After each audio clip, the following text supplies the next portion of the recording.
MSD Animal Health a donc un plan de prévention contre les diarrhées néonatales. La première étape de ce plan, c'est la gestion du tarissement et donc la gestion de l'alimentation de la mère en fin de gestation. Cette période se divise en deux parties.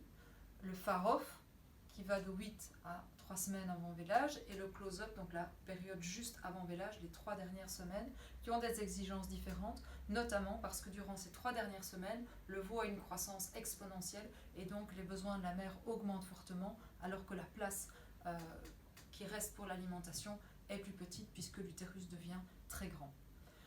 Pour bien gérer ce tarissement, il y a 4 points importants. D'abord, l'ingestion de matière sèche, qu'on doit garder la plus importante que possible. Il faut que la vache mange autant de matière sèche que possible.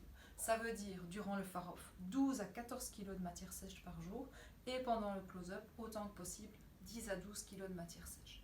Le deuxième point, c'est la densité énergétique de l'alimentation, puisqu'on veut garder beaucoup de volume, mais éviter que la vache s'engraisse. Et donc sur cette base, on va avoir besoin d'une ration qui sera environ à 750 vem par kilo de matière sèche pendant le fare-off et monter à 900 vem par kilo de matière sèche durant ces 3 dernières semaines du close-up.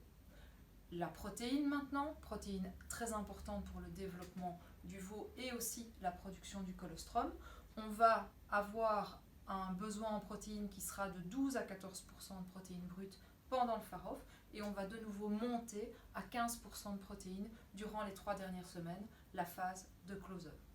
Dernier point, les minéraux de tarissement, importants à la fois pour prévenir les maladies du postpartum comme les fièvres de lait, mais également pour avoir un veau en bonne santé, une bonne immunité du veau et une bonne qualité de colostrum, et je parle là en particulier du sélénium.